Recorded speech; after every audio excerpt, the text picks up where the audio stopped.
Olá, Deus abençoe a sua vida. Estamos aqui de volta para mais uma aula, interpretaçãobíblica.com.br. Hoje a aula é Mateus capítulo 12, nós estamos interpretando todo o livro de Mateus, todo o Evangelho de Jesus, conforme escreveu Mateus. Lembrando que para todas as aulas você tem logo abaixo do vídeo a disponibilidade de baixar em PDF esse conteúdo aqui, ó, que eu escrevi e preparei para você. Tá bom? Eu coloco ele aqui para agilizar o nosso processo de aula, mas tudo que está aqui você pode baixar. Isso pode ser uma apostila, isso pode ser um esboço, isso pode te servir das maneiras variadas que você desejar. Tá bom? Vamos lá? Mateus 12, versículos 1 e 2, vamos ajuntar eles aqui, ó. Naquele tempo, passou Jesus pelas searas em um sábado. E os seus discípulos, tendo fome, começaram a colher espigas e a comer. E os fariseus, vendo isto, disseram-lhe: eis que os teus discípulos estão fazendo isto, e isso não é lícito. Como que isso pode se fazer no sábado? Olha que interessante a preocupação deles. Os teus discípulos fazem o que não é lícito no sábado. Então aqui vem, o que está acontecendo aqui, ó? Aqui, a questão do sábado, de uma forma bem prática e simples, é uma prefiguração da graça. Quando você lê lá em Êxodo capítulo 23, versículo 12, deixei a referência aqui para você, está o propósito do sábado. Então o que é o propósito do sábado? Era o direito reservado aos pobres, viúvas, estrangeiros e aos animais para descanso. É onde pobres, viúvas, estrangeiros, animais e os ricos se igualavam. Era um dia de descanso, era um dia de graça. Deuteronômios 23 e 24. Então quer dizer que todos eram iguais. Sábado, prefiguração da graça, dia de descanso, aonde descansamos todos, não mais num regime ou num procedimento de lei. Hoje descansamos todos em Cristo. Ok? Versículo 3. Porém, lhes disse: não tendes lido o que fez Davi quando teve fome, ele e os que com ele estavam? Eles vão usar uma comparação quase que constante aqui nos primeiros versículos entre Jesus e Davi. Porque eles já estão ouvindo falar que Jesus é a raiz de Davi. Então já gira em torno dele a profecia. Então eles começam a fazer comparações para tentar pegar Jesus em alguma coisa. Não tendes lido o que fez Davi? Quer dizer, se você realmente é alguma coisa que vem dele, percebe? Jesus chama atenção para Davi. Davi, ele prefigurava Cristo, e os homens de Davi, que não eram nada, prefiguravam os seus discípulos. Então aqui, ó, já começa a ganhar uma proporção com relação ao Antigo Testamento bem interessante sobre Davi. Davi prefigurava Cristo, e os homens de Davi prefiguravam os discípulos de Cristo. Então vamos entender um pouquinho mais adiante. Versículo 4. Como entrou na casa de Deus e comeu os pães, porque eu estou fazendo separado, mas por causa da interpretação individual, 3 e 4, tá? Como entrou na casa de Deus e comeu pães da apropriação, que não lhe era lícito comer, nem aos que com ele estavam, mas só os sacerdotes? Presta atenção. Os fariseus não entenderiam se soubessem que Davi era representante do sacerdócio de Melquisedeque. Então eles querem dizer o seguinte, ó, somente os sacerdotes poderiam ter acesso. E há uma descendência forte, Hebreus capítulo 7, capítulo 8, Hebreus 6, 7, 8, se você quiser, sobre o sacerdócio de Melquisedeque. Então nesse instante aqui, ó, eles não iriam entender mesmo. Lá na frente aprove Paulo explicar sobre isso. Daí o conflito na mente dos fariseus. Versículo 5. Ou não tendes lido na lei que aos sábados os sacerdotes no templo violam o sábado e ficam sem culpa? Olha só, o confronto e a discussão de Jesus com eles. Novamente apontando para o sacerdócio de Davi e os seus homens em relação aos discípulos. Então ele está dizendo, eles estão se tornando sacerdotes comigo. Então existe uma autorização, uma permissão, porque eu sou maior do que o templo. Eu sou maior do que o âmbito e o hábito litúrgico do templo. Versículo 6. Pois eu vos digo que está aqui quem é maior do que o templo. Ele chama atenção porque há um conflito entre a prática da lei, a relação dela com o templo, o ambiente litúrgico, o ambiente para se praticar, a quem e aonde a quem sacerdotes e aonde ambiente de templos poderiam ser liberados o acesso aos pães. Jesus é a arca encarnada, por essa razão era maior do que o templo. Quando você lê Ageu 2:9, porque a glória da segunda casa será maior do que a primeira, aqui está a glória da segunda casa.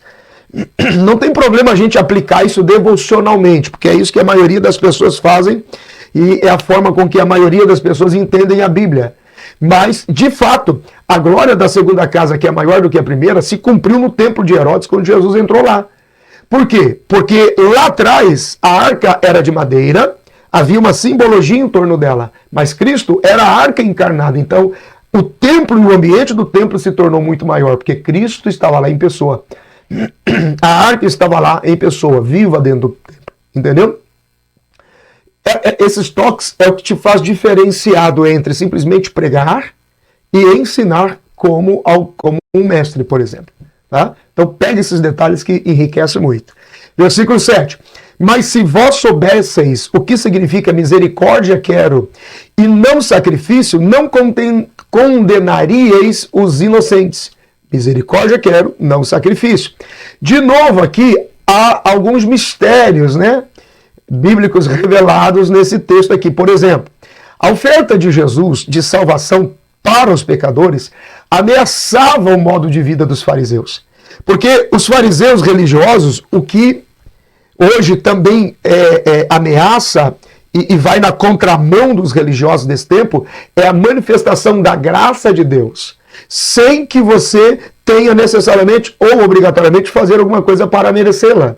Porque se você tiver que fazer alguma coisa para merecer a graça, Jesus não precisava ter morrido. Então, não muda, a ideia é a mesma hoje. Então, os fariseus estão preocupados, porque para o processo da salvação, uma série de ritos tinha que ser cumprido. Mas a graça e a oferta de Jesus pela salvação do povo resumiria tudo nele, em um sacrifício só, Hebreus capítulo 10. Então, é bastante interessante aqui. E sacrifício aqui fala de observação dos rituais religiosos.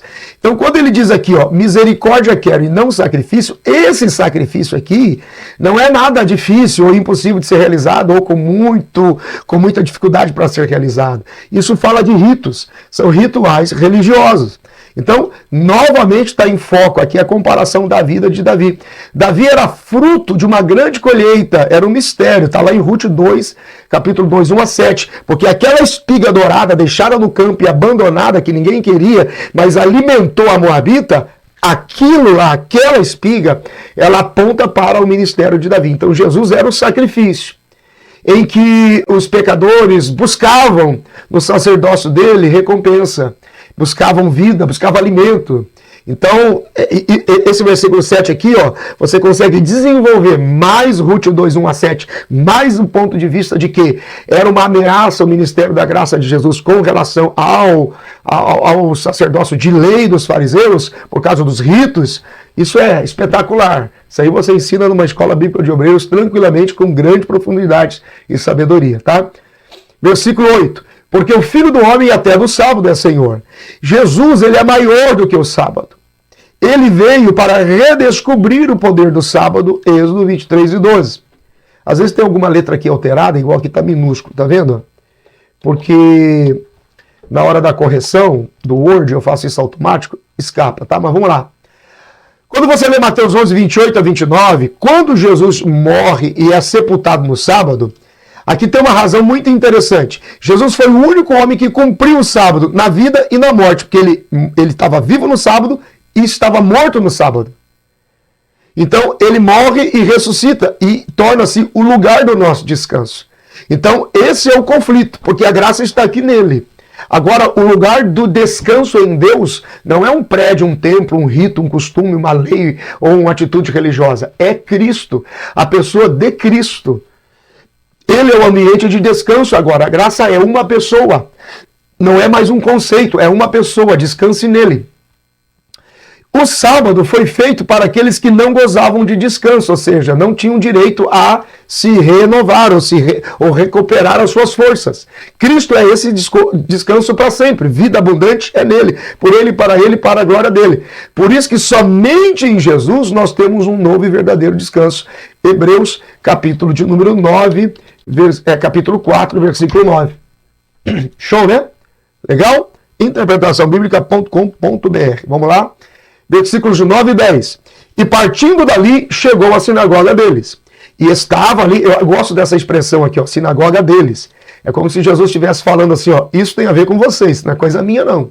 Isso aqui só pode ser coisa de vocês, porque a igreja é de vocês, a ideia é de vocês, a visão é de vocês, o rito é de vocês deles, homens. Ok?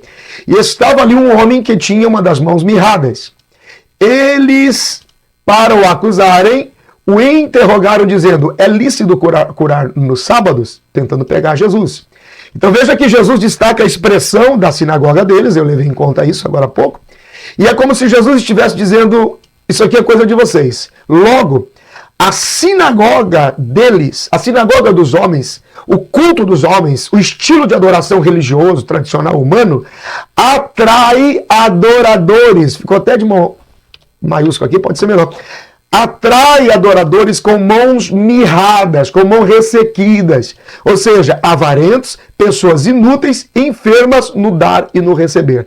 Então, o ambiente da sinagoga religiosa, que tem como ponto de vista o império humano religioso denominacional, só tem como objetivo, ou terá como consequência final, resultado final, atrair adoradores mirrados e ressequidos. Gente avarenta, pessoas inúteis, enfermas, no dar e no receber. Quer dizer, não sabe servir, não sabe receber o serviço. Versículos 11 e 12.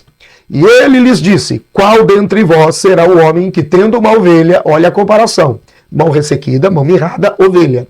Se num sábado ele caiu numa cova, não lançará mão dela e a levantará, estendendo a mão. Presta atenção.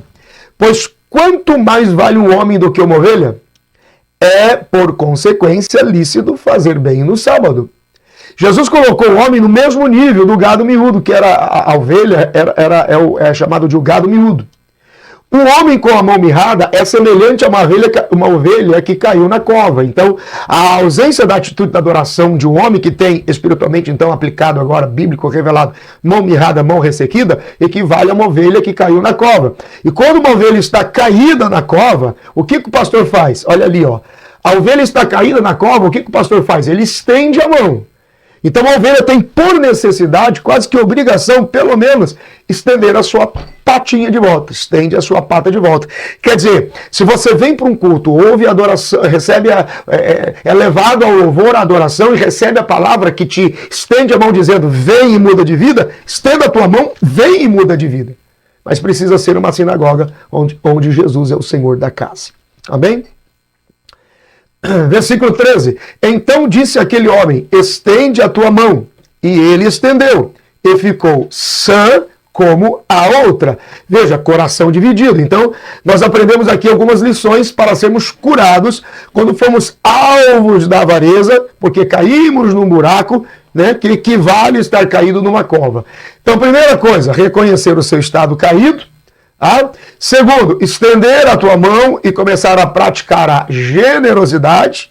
Terceiro, rejeitar a mediocridade e voltar ao seu estado natural e com restituição total do seu potencial. Então ele diz, ó, tá aqui com a mão estendida, e o homem estende a mão.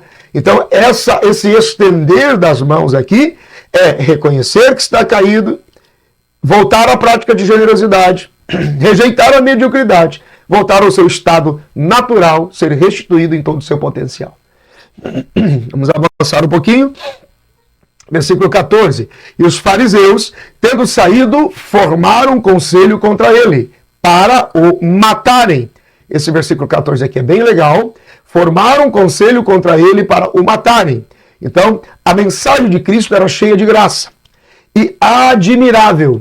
Os líderes religiosos se afastavam dele e não eram seus amigos. Não haverá comunhão, nem andarão juntos. A graça, o denominacionalismo religioso, vai ter confronto e conflitos Confronto e conflitos com a graça. O que mais os deixava nervoso? Eles não podiam corromper a mensagem de Jesus porque era genuína, era autêntica. E todas as vezes que não se pode comprometer ou corromper uma mensagem, o ato será sempre um ato de covardia. Vão tentar matar a Jesus ou vão tentar matar os seus discípulos. Percebe? Será perseguido, será humilhado, será injuriado, será maltratado. Covardemente vão tentar matar você. Mas, se perseguir a Jesus, quanto mais você, discípulo dele, né? Versículo 15, estamos em Mateus 13, ok? Pegue a Bíblia, caneta e papel na mão, anote aí, depois baixa o PDF e estuda. Jesus, sabendo isso, retirou-se dali e acompanharam-no grandes multidões, e ele curou a todas. Jesus sabia a sua vocação e qual era o propósito pelo qual ele nasceu e estava vivendo entre os homens. Então eu quero que você anote isso aqui, ó. Retirou-se dali. Jesus, sabendo disso, retirou-se dali. Porque tem circunstâncias na nossa vida e ministério que você sabe que vão te matar. Então está na hora de se retirar. Enquanto você for, vá cumprindo o propósito de Deus. Jesus sabia sensivelmente o momento de se retirar de um ambiente. Fica aqui a nossa lição. E ainda que em retirada e transição, ele não deixou de cumprir o seu ministério, curando a todos. Ok? Está muito claro. Versículo 16. E recomendava-lhes rigorosamente que o não descobrissem. E em alguns momentos Jesus os impedia de dar testemunho. Então, isso aqui é interessante. Ó. Alguns momentos Jesus os impedia de dar testemunho. Olha aqui, muita gente me pergunta, pastor, por quê? É simples, pensa um pouco comigo. Ó. E recomendava-lhes rigorosamente que o não descobrissem. Dizia, não fale para ninguém. Por quê? Simplesmente porque ainda não era hora de morrer.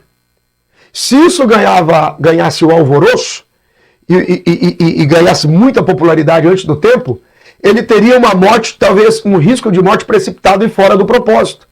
Então, não era hora de morrer, não era para divulgar a sua morte, não era para morrer daquele jeito que eles queriam matar a Jesus, precipitando ou apedrejando, a sua morte seria morte de cruz. Então, algumas coisas é melhor que não... Tem notícias que é melhor que não vá para frente, porque não é a hora de você enfrentar aquela luta. Então, você tem que segurar, tá vendo? É o princípio do ministério. Então, segura, trabalha nos bastidores, mas trabalha com força, entendeu? Para que não seja antecipado lutas. Isso é um mistério. A prioridade da mensagem daquele momento era o reino de Deus. E esse reino de Deus era o próprio Jesus. Então, a prioridade não era anunciar a sua morte ali. Porque depois da ressurreição seria inevitável. A sua morte é o que mais se falaria. Então, a prioridade naquele momento não era a sua morte, mas era anunciar o reino de Deus que estava nele. Percebeu? Forte, hein? Isso aqui vale ouro, gente. Versículos 17 e 18. Para que se cumprisse o que fora dito pelo profeta Isaías, que diz: Eis aqui o meu servo que escolhi, o meu servo amado, em quem a minha alma se compraz. Porém sobre ele o meu espírito e anunciará aos gentios o juízo. Coloca aqui, ó. Jesus estava trazendo sobre si as características do evangelho e do propósito de Deus liberado sobre eles. Então, quais eram as características do evangelho que ele pregava e do propósito de Deus que ele carregava?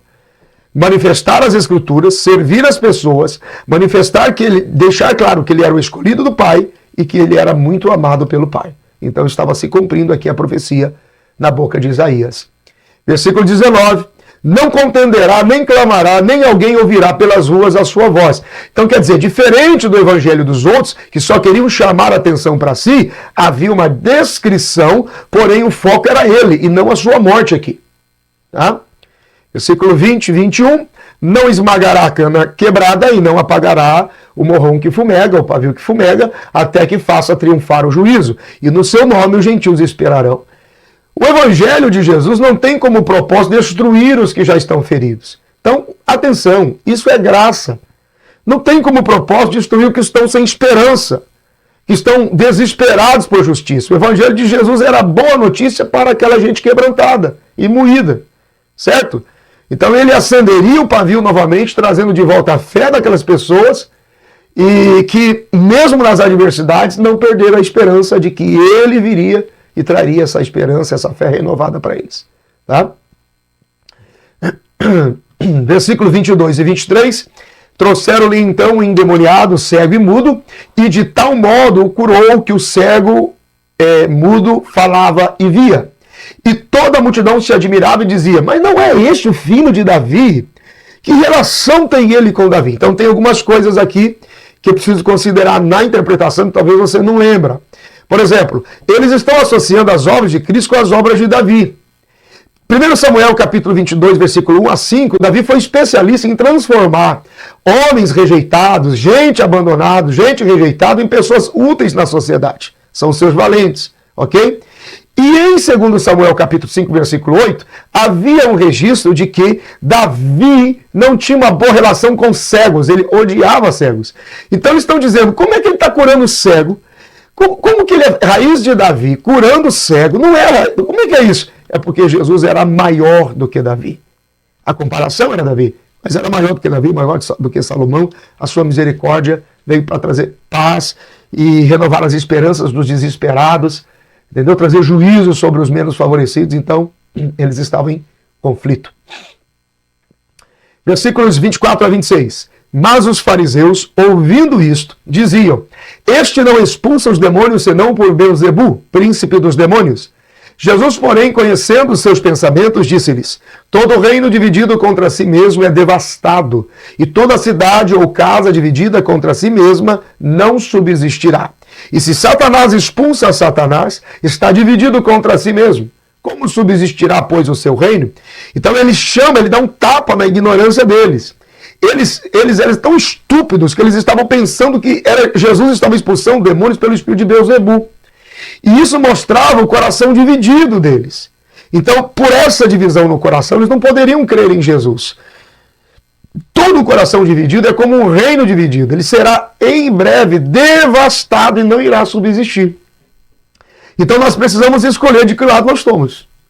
Porque Ele é o Senhor. Olha o versículo 27 agora. E se eu expulso demônios por Beelzebu, por que expulsam então os vossos filhos? Portanto, eles mesmos serão os vossos juízes.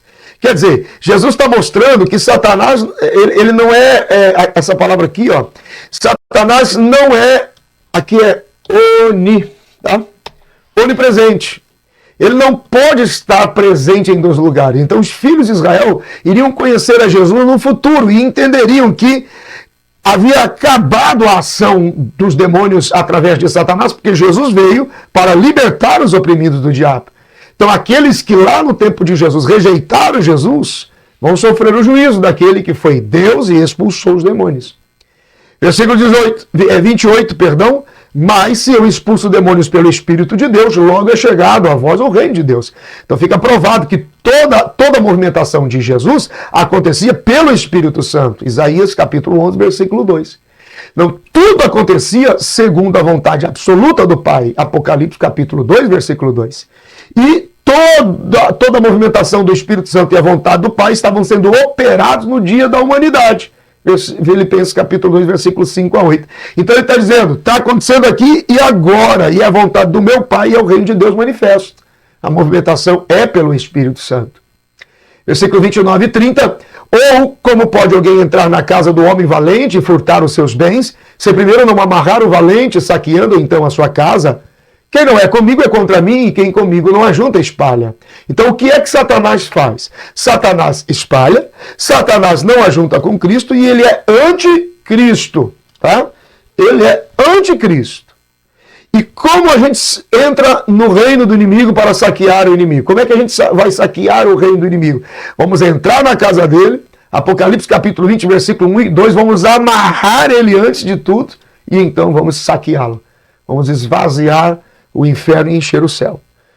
No livro do Apocalipse, capítulo 20, versículo 1 e 2, está agora o registro profético de que Cristo executará isso como estratégia da vinda do seu reino. Tá? Que reino, pastor? Milenar, milênio, ok? Isso é profético, é para uma outra aplicação lá na frente. Então tem muita coisa para a gente estudar junto. Fica aí comigo, tá?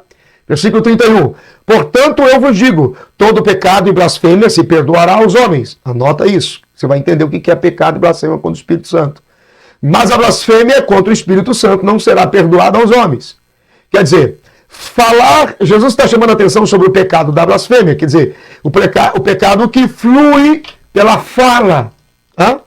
Fala.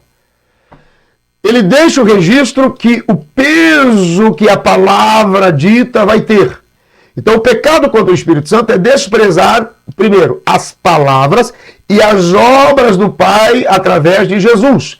E você vai ver lá na frente que desprezo também, blasfêmia contra o Espírito Santo, é atribuir a Satanás, foi o que aconteceu lá em cima, por causa do Beelzebu. Ele está expulsando demônios por causa de Beelzebu. Blasfêmia contra o Espírito Santo é atribuir como obra de Satanás o que é a obra do Espírito Santo. Aí, meu irmão, é o diabo que está fazendo isso. Blasfemou? Olha só, olha o que vem a seguir. E se qualquer disser alguma palavra contra o Filho do Homem, ser-lhe-á perdoado. Mas se alguém falar contra o Espírito Santo, não lhe será perdoado. Agora, olha isso aqui, ó. Nem neste século, nem no futuro. Porque o pecado contra o Espírito Santo é atribuir as obras do Espírito Santo como sendo obras de Satanás. E o século vindouro é um tempo eterno. Então, não se estenderá por toda a eternidade. Isso aqui é pesadíssimo, tá? Versículo 33.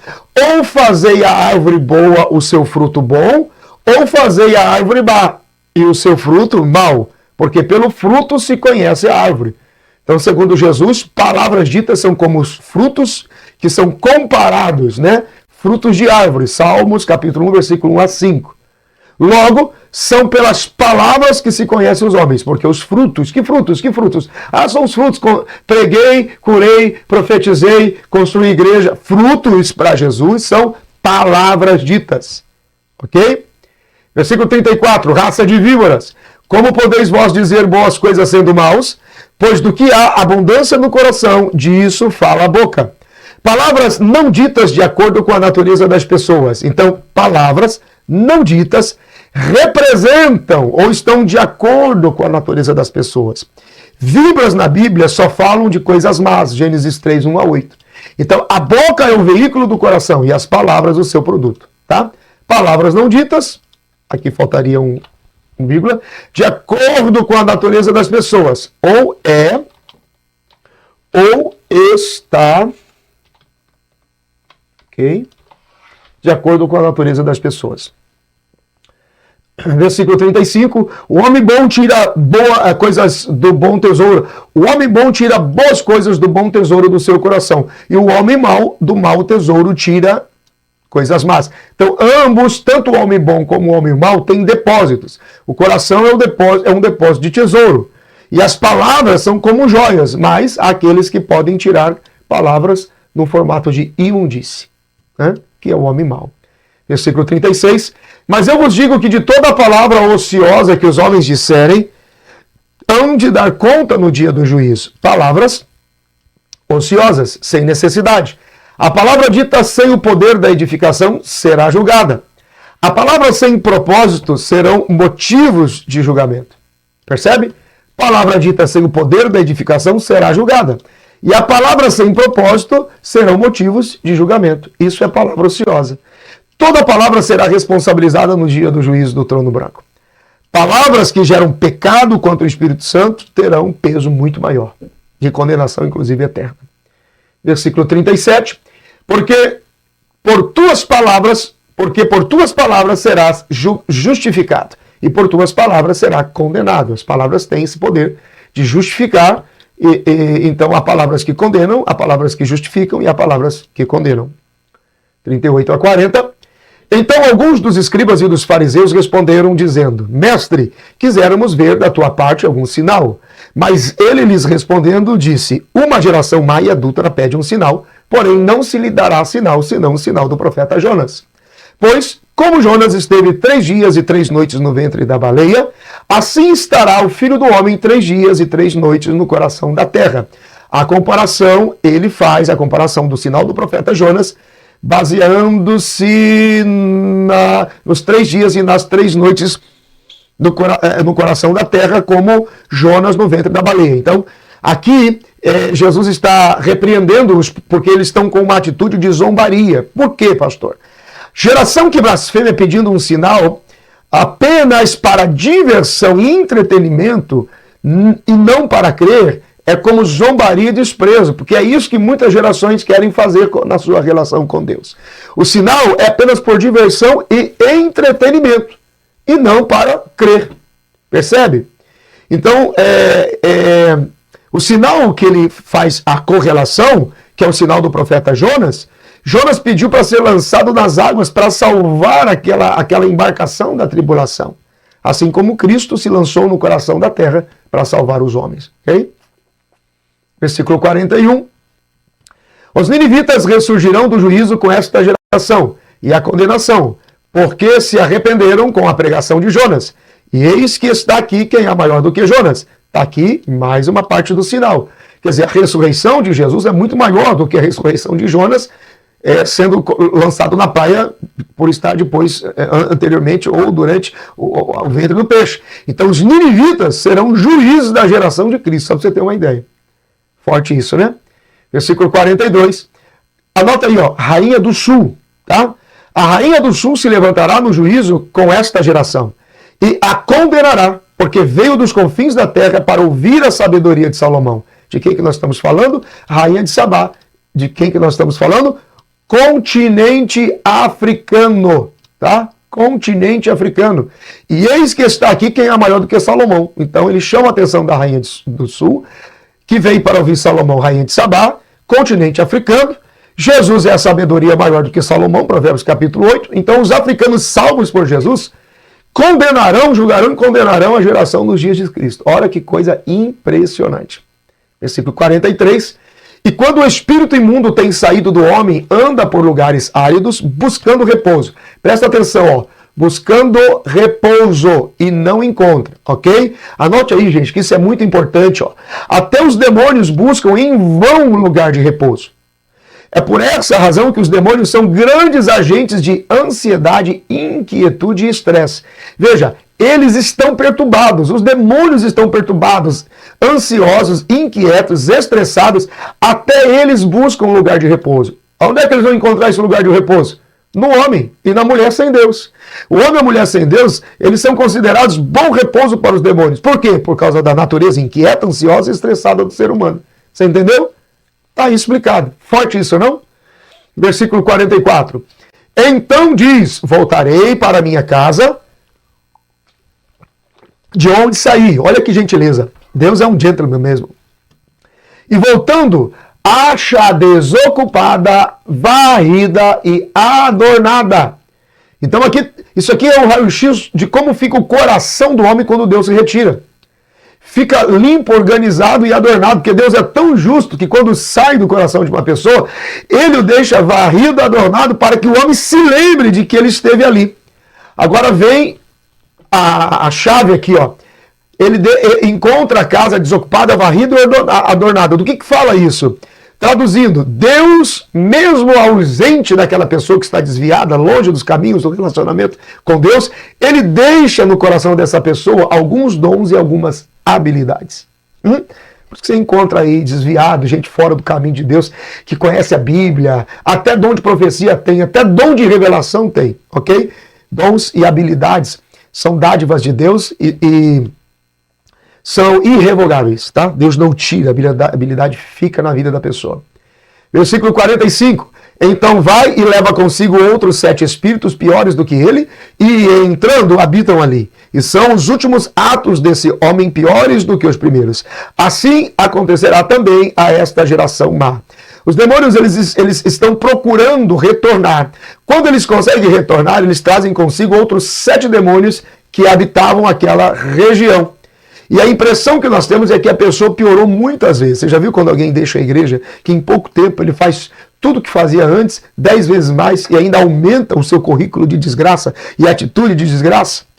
Pois esses demônios voltam ao coração do homem e encontram lá dons e habilidades que Deus deixou. E agora eles vão usar esses dons e essas habilidades potencializando para o erro, para o engano, para o que é mal. Entendeu? Por que alguns pregadores, mesmo viciados em pecado, caído em iniquidade, pregam muito, profetizam muito e revelam muito? Cuidado. Chegará o dia, Mateus capítulo 7, versículo 20, 19, 20, 21, em que dirão, Senhor, Senhor, em teu nome eu fiz, eu não te conheço. Apartai-vos de mim, vós que praticais a iniquidade. Ensina isso na igreja que você vai ver a revolução que vai ser. E falando ele ainda à multidão, eis que estavam fora sua mãe e seus irmãos, pretendendo falar-lhe. E Jesus está com discernimento aqui.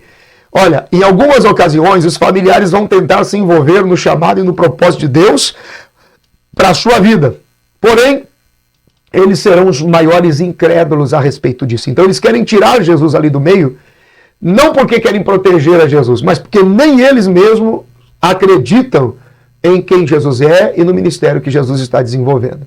Versículo 47, e disse-lhe a alguém, eis que estão ali fora tua mãe e teus irmãos que querem te falar. Jesus já sabia pelo Espírito Santo que eles estavam ali. Só que os próprios familiares acreditavam que ele estava sob influência maligna. O registro disso está em Marcos 3 e 21. Então, mesmo, não importa o quanto você esteja fazendo de bom, haverá até dúvida sobre a habilidade e o dom de Deus, a unção de Deus sobre você. Isso vai vir e vai fluir a partir da própria casa. Versículos 48 e 49, estamos encerrando. Ele, porém, respondendo, disse ao que lhe falara, quem é minha mãe e quem são os meus irmãos? E estendendo a sua mão para os seus discípulos, disse, eis aqui minha mãe e os meus irmãos. Então a fé em Cristo nos transformará em parentes próximos dele. Aqueles ali não creem, mas esses que creem são os meus parentes mais próximos. Então, em algum momento, nós seremos desafiados a realmente acreditar fielmente nele. Porque ao deixarmos de acreditar, seremos estranhos, nos posicionaremos do lado de fora da vida dele. Mas enquanto formos discípulos fiéis, crendo na sua mensagem, nos tornaremos parentes próximos dele. E por último, lá embaixo, ó, versículo 50, porque qualquer que fizer a vontade de meu Pai que está nos céus, este é meu irmão e irmã e mãe. Nos tornamos parentes próximos dele. Então a vontade do Pai é que creiamos em Jesus como Cristo, como Filho de Deus, e aquele que faz a vontade do Pai será cheio de amor fraternal, de amor maternal, para com a sua própria família e para com a humanidade. Mateus capítulo de número 13, Deus te abençoe. Peraí. Mateus de número 12, tá? Capítulo 12. Até a próxima aula, Deus te abençoe. Próxima aula, Mateus 13. Agora sim, até lá.